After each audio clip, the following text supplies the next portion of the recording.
Suasana dalam kos terasa begitu aneh sejak kematian Arman. Padahal ini sudah 1 tahun berlalu. Satria selalu merasakan hawa dingin yang sangat berbeda. Sebab terkadang hawa panas tiba-tiba datang memenuhi ruang bersama datangnya aroma wangi melati yang khas dan tajam. Seperti halnya malam itu, Satria sampai tidak bisa tidur lantaran aroma melati yang nyaris membuatnya sakit kepala. Sebenarnya ada apa sih dengan kos ini? Heran deh, bisa bau melati begini. Gerutunya sambil membuka pintu kamar kos sebagai upaya mengurangi aroma menyengat itu. Tak tahu apa lagi yang harus dia lakukan jika aroma tersebut datang selain hanya membuka pintu kamar kos seluas mungkin, hingga menarik perhatian penghuni kos lainnya. "Lo ngapain buka pintu tengah malam, Bong?" tanya Idris, tetangga yang membantunya saat mengantarkan Arman ke rumah sakit. Lelaki itu melongo ke dalam kos, melihat kegiatan Satria yang sedang menyalakan kipas angin. Dia lantas masuk memeriksa kamar tetangganya. "Kagak panas, tapi kenapa lu nyalain kipas angin sama buka pintu segala?" Satria yang bingung pun tak tahu harus menjawab apa. Karena dia merasa anomali udara di kamar kosnya sangat janggal. Dia merasa penasaran, semua merasakan hal sama, atau hanya dirinya yang mengalami. "Kamar kos abang bau kembang melati juga gak?" Dahi Idris ketika berkerut mendengar pertanyaan dari Satria tersebut. "Kagak, biasa aja dari dulu juga gitu. Emang Naib, kamar lu bau kembang melati?" Satria mengangguk. "Iya, Bang. Akhir-akhir ini begitu. Aneh rasanya." Satria menyentuh tengkuknya yang tiba-tiba terasa sangat dingin. Seperti ada yang meniupnya. "Ini tengkuk aku dingin loh, Bang. Kayak ditiup gitu." Ungkapnya seketika membuat Idris terkejut. "Wah, kagak bener ini. Lo ada ganggu rumah jin di main?" Idris langsung menodong Satria dengan sebuah tuduhan. "Astagfirullahaladzim, Bang. Rumah jin yang mana? Hidupku mah gak jauh-jauh dari kebak dan kos ini doang. Kok bisa sih malah dikira gangguin rumah jin?" Satria tidak terima atas tuduhan yang dilayangkan oleh Idris padanya. Rasa kesal seketika memuncah.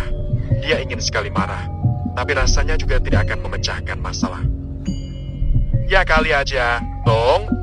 Kalau lo kagak ganggu rasanya tuh demit juga kagak bakal ganggu. Kecuali kalau tuh demit demennya email lu."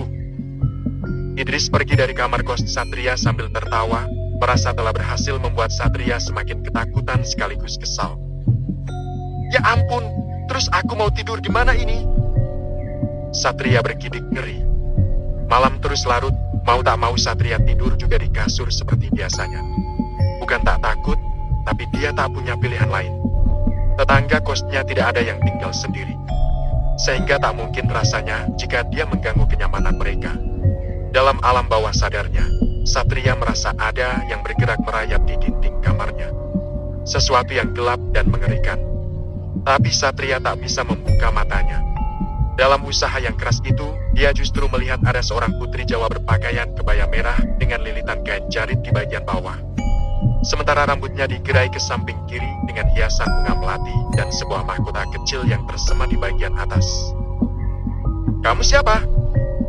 tanya Satria saat wanita berparas ayunan anggun itu mendatangi dirinya. Wanita cantik itu tersenyum sangat manis sambil membelai rambutnya yang hitam legam. "Aku Roro Ayu Menurjati." Satria meneguk air ludahnya saat melihat aura magis yang terpancar dari wajah Menur. Tanpa sadar Satria semakin mendekati Menur. Entah mengapa hatinya begitu tertarik dengan kecantikan Menur. Namun seketika semua keindahan dari belayan lembut tangan halus Menur harus sirna ketika suara azan subuh membangunkannya dari tidur. "Astagfirullahaladzim, cuma mimpi rupanya." Satria mengusap wajahnya yang berkeringat. Kemudian gegas ke kamar mandi untuk membersihkan diri sebelum melaksanakan salat subuh. "Aneh banget kayak nyata," gumamnya sambil mengguyur tubuhnya dengan air dingin. Sentuhan Menur dalam alam bawah sadar Satria membuat suhu tubuhnya meningkat. Beruntung dia segera tersadar, sehingga tidak sampai tiba pada penyatuan dalam mimpi. Selepas salat subuh, pemuda itu mengaji sembari menunggu cahaya matahari menyinari bumi. Namun saat sedang mengaji pikirannya tiba-tiba menjadi ambiar.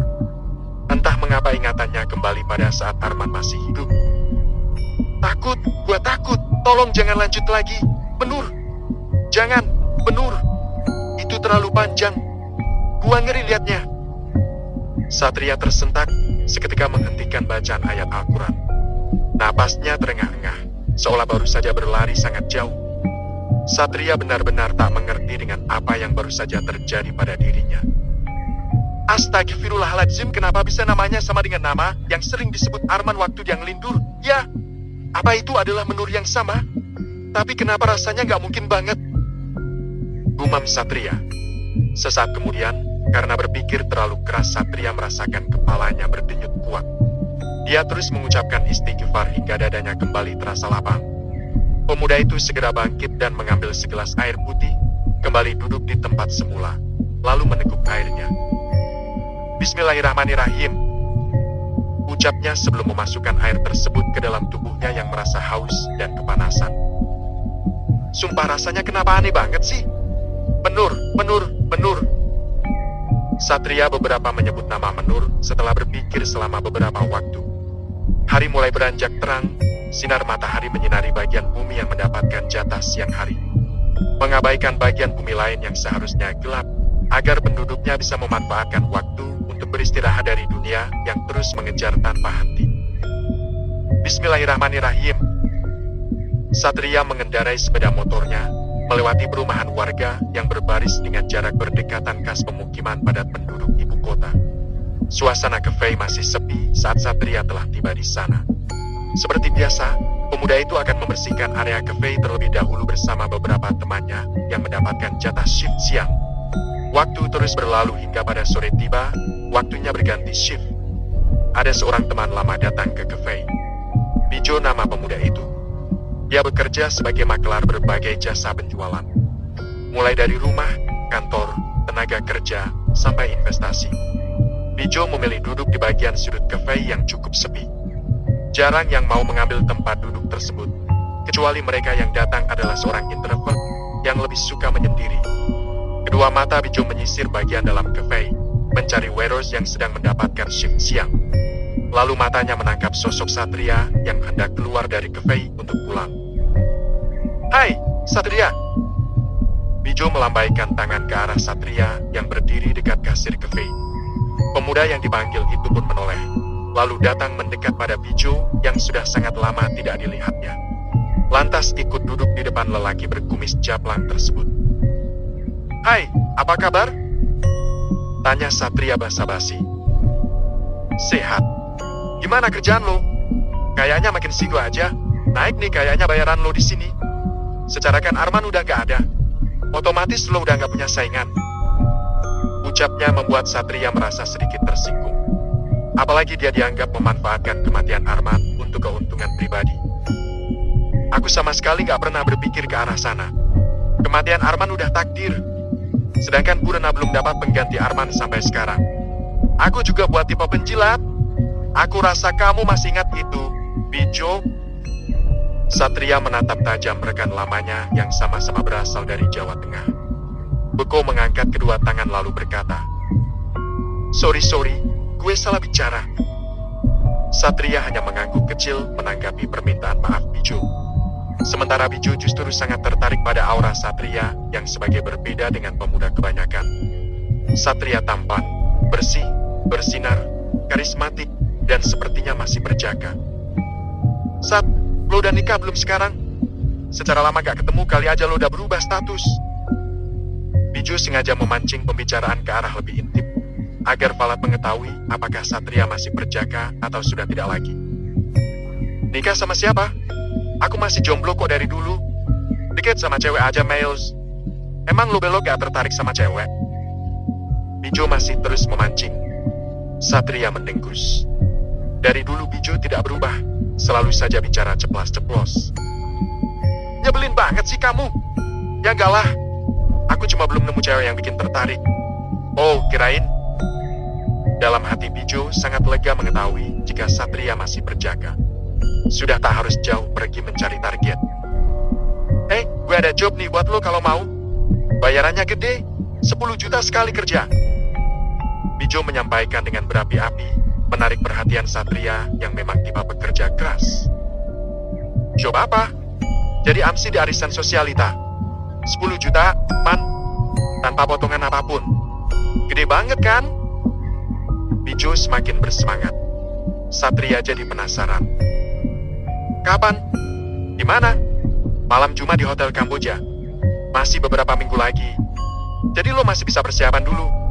Yang ganteng terus makin kece, ya. Soalnya yang datang nih cewek-cewek cantik, sosialita lagi. Kaya raya. Lo malah bisa dapat saweran kalau kerjanya bagus. Satria mengetukkan jemarinya di tas meja. Mempertimbangkan tawaran Bijo yang sangat menggiurkan itu. Yakin kamu, Bang, kalau honornya sampai 10 juta? Tanya Satria ingin memastikan informasi lowongan pekerjaan yang sangat menggiurkan tersebut. Ya lo malah meragukan informasi yang gue kasih. Di mana lagi coba ada job AMSI kasih bayaran sampai puluhan juta? Kan lo bukan artis, jadi bayaran segitu udah gede banget. Bijo terus merayu Satria agar mau menerima job ini, agar dia tidak lagi susah payah mendapatkan pria muda.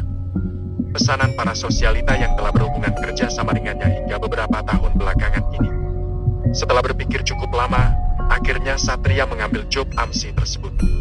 Bijo sangat gembira akan keputusan besar yang akan menentukan kehidupan Bijo selanjutnya. Demi uang, Bijo tak peduli meski harus mengorbankan sahabat sendiri. Dia tersenyum senang. Lalu segera mengambil uang 10 juta rupiah cash dari dalam tas kecil yang dibawanya. Ini uang bayarannya. Lo harus datang malam Jumat depan. Gue yang bakal jemput lo di kos. Oke, gue harus pergi. Ada bangunan tepi kota yang mau dijual. Lumayan komisinya bisa buat jajan. Jajan yang dimaksud oleh Bijo adalah jajan wanita malam dan minuman keras. Satria cukup terkejut. Dia langsung menahan kepergian Bijo. Apa nih? Bayaran kalau udah kelar kerjaan dong, Ju. Masa dibayar sekarang? Kan berasa kayak punya utang. Ya, emang sengaja biar aku gak harus cari AMSI lain.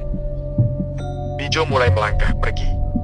Satria masih ingin berbincang dengan Bijo hingga dikembali menahan kepergian rekannya itu. Mau kemana, Jo? Kamu kan belum pesan makanan. Bijo menoleh sekilas.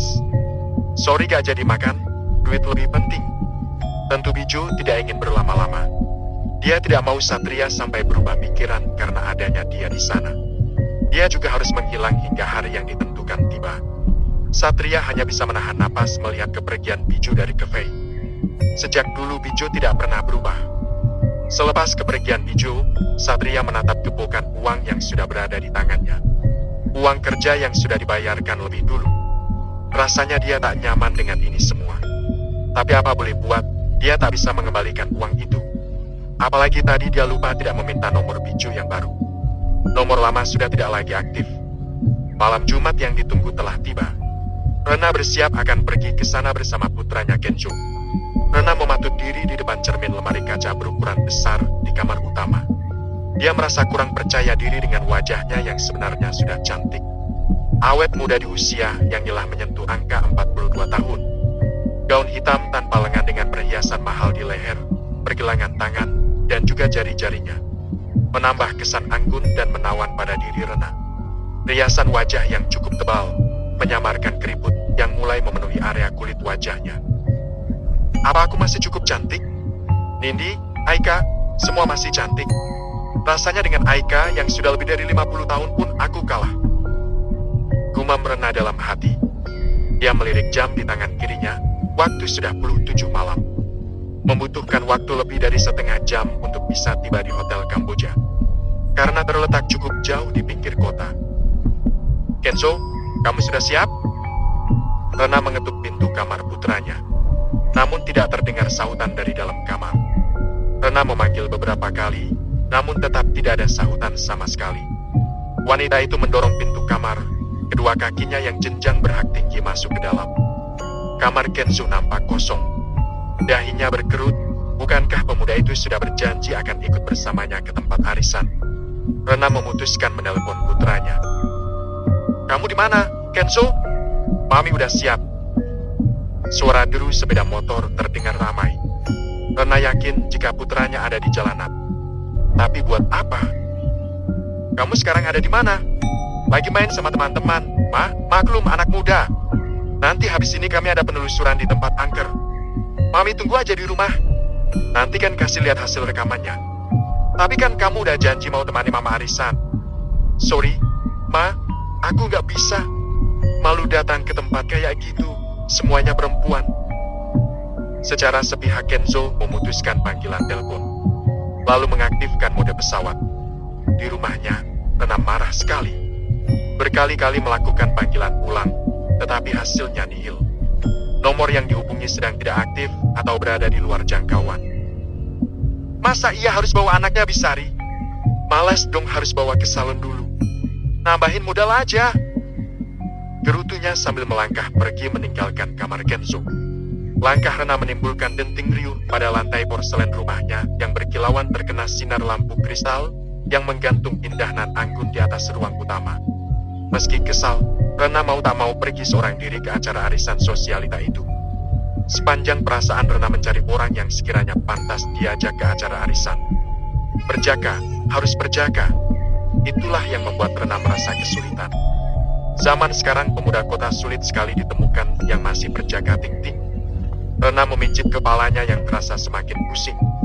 Hal itu membuat sopirnya merasa khawatir. Ibu sedang sakit? Jika sakit sebaiknya ibu tidak perlu pergi. Gak apa-apa kok, Peng. Sudah jalan aja ke Hotel Kamboja. Saya khawatir mereka sudah menunggu. Jawab Rena menolak tawaran Anang, sopirnya. Gerimis turun rintik-rintik sepanjang perjalanan. Jalan kota menjadi licin. Padahal biasanya biasa saja. Tidak banyak perubahan berarti. Namun malam ini, rasanya berbeda. Beberapa kali Anang harus mengeluarkan tenaga ekstra ketika harus tetap membuat kondisi mobil seimbang dan tidak sampai tergelincir. Jam 8 malam akhirnya Rena tiba juga di Hotel Kamboja. Wanita itu langsung pergi menuju lantai 12, di mana ada sebuah aula VIP yang menjadi lokasi pertemuan. Hai, aku kira kamu gak akan datang. Seru Vira yang menyambut kedatangan Rena. Mereka cium pipi kanan dan kiri, seolah adalah sahabat sejati. Mata Vira melihat ke arah belakang Rena, tidak ada siapapun yang mengikuti. Mana Kenzo? Katanya mau bawa Kenzo. Rena memasang wajah sedih. Maaf, Kenzo pergi sama teman-temannya. Katanya ada penelusuran di tempat angker buat dijadikan konten gitu.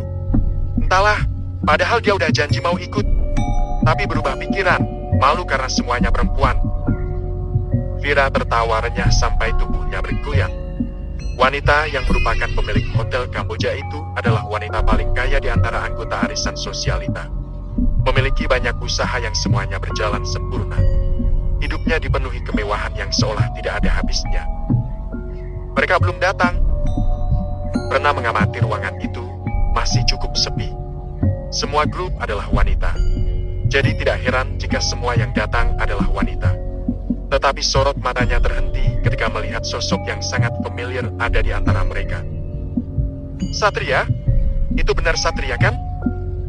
Rena menunjuk pemuda yang ada di bagian depan, tepatnya pada bagian berdekorasi lucu dan cantik. Iya, itu Satria. Kamu kenal sama dia? Dia pegawai di cafe aku. Kok bisa ada di sini? Oh, itu dia jadi MC di sini. Karena dia pintar nyanyi dan main piano, jadi sekalian aja buat ramaikan acara. Vira menjabarkan dengan begitu santai sambil membawa Rena semakin masuk ke dalam aula. Aura mistis belum terasa sama sekali. Tetapi sesuatu yang mengerikan sudah menunggu. Baik Rena sebagai anggota baru, dan Satria yang lugu sama sekali tak memperhatikan hal tersebut. Bagi mereka acara ini hanya soal uang dan gengsi.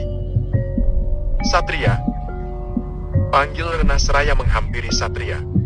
Sementara Vira sudah bersama rekan sosial Yalita lainnya. Merasa namanya dipanggil, Satria menoleh. Ia pun terkejut karena Rena ada di acara itu. Sepengetahuan Satria, Rena bukanlah orang yang benar-benar kaya. Atau mungkin karena dia yang tak begitu memperhatikan. Bu Rena ada di sini? Iya, aku anggota grup arisan ini. Keren ya ternyata kamu di luar banyak job juga. Satria tersenyum kecil. Lumayan buat tambahan, Bu. Maklum, saya kan tulang punggung keluarga. Rena hanya mengangguk kecil. Semakin banyak anggota sosialita yang datang ke aula hotel itu, sekitar 10 orang.